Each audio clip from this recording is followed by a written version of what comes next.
ॐ शान्ताकारं भुजगशयनं पद्मनाभं सुरेशं विश्वाधारं गगनसदृशं मेघवर्णं शुभङ्गं लक्ष्मीकान्तं कमलनयनं योगिभिर्ध्यानगम्यं वन्दे विष्णुं भवभयहरं सर्वलोकैकनाथं। श्रीकृष्ण गोविंद हरे मुरारे हे नाथ नारायण वासुदेव। श्रीकृष्ण गोविंद हरे मुरारे हे नाथ नारायण वासुदेव। श्रीकृष्ण गोविंद हरे मुरारे हे नाथ नारायण वासुदेव। श्रीकृष्ण गोविंद हरे मुरारे हे नाथ नारायण वासुदेवा। बोलिए कृष्णचंद्र भगवान की जय। श्री गणेशाय नमः। पद्म पुराणांतर्गतम कार्तिक महात्म्यम एकादशोऽध्याय। नारद उवाच पुनर्दैत्यं समायान्तं दृष्ट्वा देवा शवाशवाः भयप्रकम्पिता सर्वे विष्णुं स्तोतुं प्रचक्रमुः। जय श्री कृष्ण। पूर्व के अध्यायों में जरासंध जालंधर की उत्पत्ति का विषय नारद जी महाराज ने राजा पृथ्वी को बताया और उसने किस प्रकार स्वर्ग पर अधिकार कर लिया, देवताओं पर विजय प्राप्त करके। आगे की कथा बताते हुए नारद जी कहते हैं, हे राजन, इंद्रादिक सब देवता दैत्यों को अपनी ओर आते हुए देखकर भय से कंपित हो भगवान विष्णु की स्तुति करने लगे। देवता बोले, देवाऊचुः नमो मत्स्यकूर्मादिनाना स्वरूपैः सदा भक्त कार्योद्यतायार्तिहन्त्रे विधात्रादिसर्गस्थितध्वंसकर्त्रे गदाशङ्गपद्मादिहस्ताय तेस्तु रमावल्लभाय सुराणां निहन्तो भुजङ्गारियानाय पीताम्बराय मखादिक्रिया पाककर्त्रै विकर्त्रे शरण्याय तस्मै नतास्मो नतास्मा। देवता कहने लगे प्रभु से, हे प्रभु, आप मत्स्य कूर्म आदि नाना स्वरूपों से भक्तों के कार्यों के लिए उद्यत और दुख को दूर करने वाले हो। हे प्रभु, आपको नमस्कार है। ब्रह्मा विष्णु तथा शिव रूप धारण कर आप जगत की सृष्टि पालन तथा संहार करने और गदा शंख पद्म तथा चक्र हाथों में धारण करने वाले हैं। आपको नमस्कार है। लक्ष्मी, हे लक्ष्मी के प्यारे, असुरों को मारने तथा गरुड़ पर चढ़कर चलने वाले, हे पीताम्बरधारी, यज्ञादिक क्रियाओं का परिपाक करने एवं विकार युक्त होने वाले तथा शरणागत की रक्षा करने वाले, आपको बारंबार नमस्कार है। नमो दैत्य संतापिता मर्त्य दुखा चलध्वंस दंभोलय विष्णवेते भुजंगेश तल्पे सयायार्क चंद्रद्विनेत्राय तस्मै नतास्मो नतास्मा। दैत्यों द्वारा तापित मनुष्यों के दुख रूपी पहाड़ को ध्वंस करने के लिए वज्र रूप तथा शेष नाग रूपी शैया पर सोने वाले और सूर्य चंद्रमा रूप दो नेत्रों वाले, हे प्रभु, हे देवेश, आपको बारंबार नमस्कार है। जलंधर नामक दैत्य से घबरा करके सभी देवताओं ने भगवान की दिव्य स्तुति की। नारद जी कहते हैं, जो मनुष्य नारद उवाच संकष्टनाशनम स्तोत्रम एतद्यस्तु पठे नर स कदाचिन्न संकट्टे पीड्यते कृपया हरेः इति देवास्तुतिं यावत् कुर्वन्ति धनुजद्विष तावत्सुराणामापत्तिर्विज्ञाता विष्णुना तदा सहसोत्थाय दैत्यारी स क्रोध खिन्नमानस आरूढ़ो गरुड़ं वेगान् लक्ष्मीं वचनमब्रवीत। नारद जी कहने लगे, जो मनुष्य इस संकट नाशक स्तोत्र को पढ़ेगा वह हरि की कृपा से कदापि पीड़ित नहीं होगा। इस प्रकार जब दैत्यों के शत्रु भगवान ने देवताओं की विपत्ति जानी, तब क्रोधित और खेद युक्त हो उठकर भगवान शीघ्र गरुड़ पर आरूढ़ हो गए। तब गारूढ़ हो लक्ष्मी से बोले। श्री भगवान वाच जलंधरेण ते भ्राता देवानां कदनं कृतं तैराहुतो गमिष्यामि युद्धायाधत्परान्वितः। श्री भगवान ने कहा, हे लक्ष्मी, तुम्हारे भाई जलंधर ने देवताओं को बहुत दुख दिया है, इससे उन देवताओं द्वारा बुलाया गया मैं युद्ध के लिए शीघ्र जाऊंगा। ये जलंधर लक्ष्मी का भाई इसलिए है क्योंकि लक्ष्मी जी भी समुद्र से प्रकट हुई है और जलंधर भी समुद्र से प्रकट हुआ है। इसलिए भगवान कहते हैं तुम्हारे भाई ने बड़ा उत्पात मचाया, देवता दुखी है, इसलिए मैं ऐसा नहीं कह रहे उसको मारने के लिए जा रहा हूँ, ये कह रहे उसके लिए शीघ्र युद्ध के लिए जा रहा हूँ। तब लक्ष्मी बोली, अहम ते वल्लभानाथ भक्ता च यदि सर्वदा तत्कथम ते मम भ्राता युद्धे वध्य कृपानिधि। लक्ष्मी बोली, यदि मैं आपकी प्यारी और सदा भक्त हूँ तो हे कृपानिधि, मेरे भाई युद्ध में क्यों आपके हाथों से मारे जाने योग्य होगा? मेरा भाई आपसे क्यों मर सकता है, कैसे मर सकता है? क्योंकि मैं आपकी प्यारी हूँ।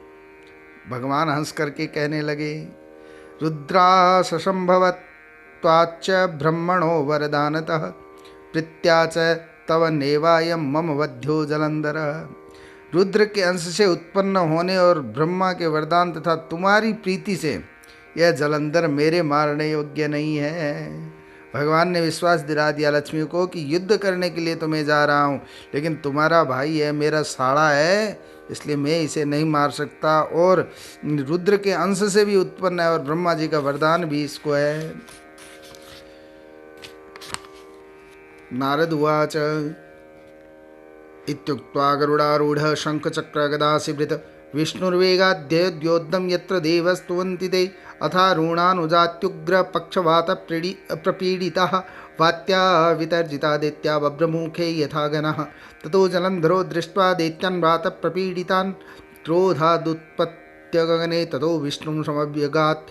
ततः समभवद्युद्धं विष्णुदैत्येन्द्रयोर्महत् आकाशं पूर्वतो वाणिस्तदा निर्वकाशवत् विष्णुर्दैत्यस्य बाणोघैर्ध्वजं छत्रं धनुर्हयाञ्चिच्छेद तंचहदे बाणेनेकेन चाहनत।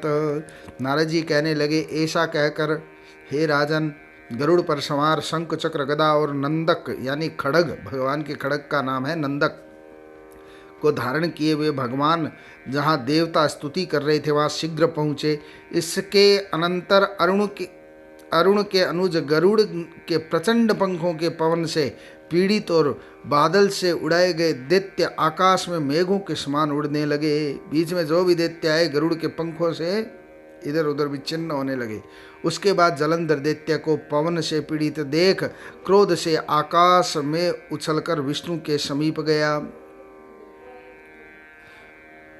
बाणों से आकाश को अवकाश रहित अर्थात बाण पूरित करते हुए भगवान तथा दैत्य में बड़ा युद्ध हुआ।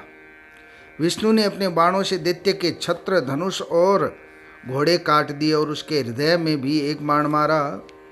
ततो दैत्य समुत्पत्य गदा पाणिस्त्वरान्वित आहत्य गरुणं मूर्ध्नि पातयामाश भूतले विष्णुर्गदा स्वखड्गेन चिच्छेद प्रहसन्निव तावत्स हृदये विष्णुर्जगान मुष्टिना ततस्तो बाहुयुद्धेन युधाते महाबलौ बाहुभिर्मुष्टिभिश्चैव जानुभिर्नादयन्महिम् एवं तौ रुचिरं युद्धं कृत्वा विष्णुः प्रतापवान् उवाच दैत्यराजानम् एकगम्भीरिणः स्वनः। तदंतर वह दैत्य गदा हाथ में ले अति शीघ्र उछल गरुड़ के मस्तक पर प्रहार कर उनको पृथ्वी पर गिरा दिया। भगवान विष्णु ने हंसकर उसकी गदा को अपने खड्ग से काट डाला। तब उसने विष्णु के हृदय में एक प्रबल घुसा मार दिया। इसके बाद वे दोनों बलि महायुद्ध और मल्ल युद्ध करने लगे। वे बाहुओं से, घूंसों से और घुटनों से पृथ्वी को शब्दायमान करते हुए युद्ध कर रहे हैं। कितना बलवान दैत्य है देखिए, जो भगवान विष्णु के साथ इतना भयंकर युद्ध कर रहा है, क्योंकि साक्षात भगवान शंकर का अंश है। उन दोनों ने बहुत देर तक सुंदर युद्ध किया। तब प्रतापवान विष्णु मेघ के समान गंभीर वाणी से दैत्यराज से बोले। विष्णुवाच, वरम वरय दैत्येन्द्र प्रीतोस्मि तव विक्रमात् अदेयमपि ते दद्मि यत्ते मनसि वर्तते। हे दैत्येन्द्र, तू वर मांग, मैं तेरे पराक्रम से प्रसन्न हूँ। नहीं देने योग्य वस्तु की भी यदि तेरे मन में कोई इच्छा होगी तो उसको भी मैं तुझे दूंगा।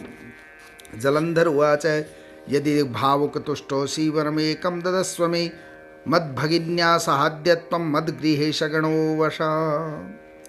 जलंधर बोला, हे भगिनीपति, हे मेरी बहन के पति विष्णु, यदि आप मुझ पर प्रसन्न हैं तो मुझे एक वर दीजिए। क्या वह यह है कि आज आप मेरी बहन यानी लक्ष्मी और अपने गणों समेत मेरे घर में निवास करें।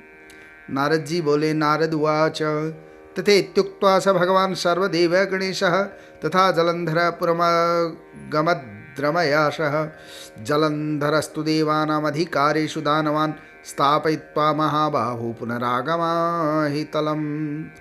पुनरागन्महीतलं देवगन्धर्वसिद्धेषु यत्किञ्चिद्रत्नसङ्गीतं तदात्मवशगं कृत्वा तिष्ठत्सागरनन्दनम्। नारद जी बोले, तथास्तु। ऐसा कहकर भगवान सब देवताओं और लक्ष्मी सहित जलंधर के नगर को गए। महाबाहु जलंधर देवताओं के अधिकारों पर दैत्यों को स्थापित कर पृथ्वी में चला गया। सारे देवताओं को तो अपने घर में बुला लिया भगवान सहित, और स्वर्ग पर अपना अधिकार अलग अलग दैत्यों को सौंप करके स्वयं भी पृथ्वी पर आ गया। देवता, गंधर्व और सिद्ध इन सब के पास जो कुछ रत्न अर्थात सर्वोत्तम वस्तुएं थी, उनको जलंधर ने अपने वश में करके सागर नंदन जलंधर राजा बनकर बैठ गया। देव गंधर्व सिद्धाद्यान सर्प राक्षस समानुषान् स्वपुरी नागरान् कृत्वा शासन भुवनत्रयम् एवं जलंधर कृत्वा देवानस्तवसवर्तिनः धर्मेण पालयामास प्रजापुत्र निवौरशान्। न कश्चिद्व्याधितो नैव दुःखिता सकृस्तथा न दीनो दृश्यते तस्मिन् धर्माद्राज्यं प्रशासति। एवं मही शासति दानवेन्द्रे धर्मेण सम्यक् च दिदीक्षयाहं कदाचिदागामद तस्य लक्ष्मीं विलोकितुं श्रीरमणं च सेवितुं। देवता, गंधर्व और सिद्धादि को और सर्प राक्षस तथा मनुष्यों को वह अपने पूर्व का नगरवासी बनाकर तीनों लोकों का राज्य करने लगा। इस प्रकार जलंधर देवताओं को अपने वश में करके प्रजा का धर्म से निज पुत्र के समान पालन करता था। बड़ा धर्मात्मा भी था ये। जलंधर के धर्म राज्य करने के समय न कोई रोग, न दुखी, न कोई दुर्बल और न दरिद्र ही दिखाई देता था। अर्थात उस राज्य में सब प्रजा आनंद से समय को व्यतीत करती थी।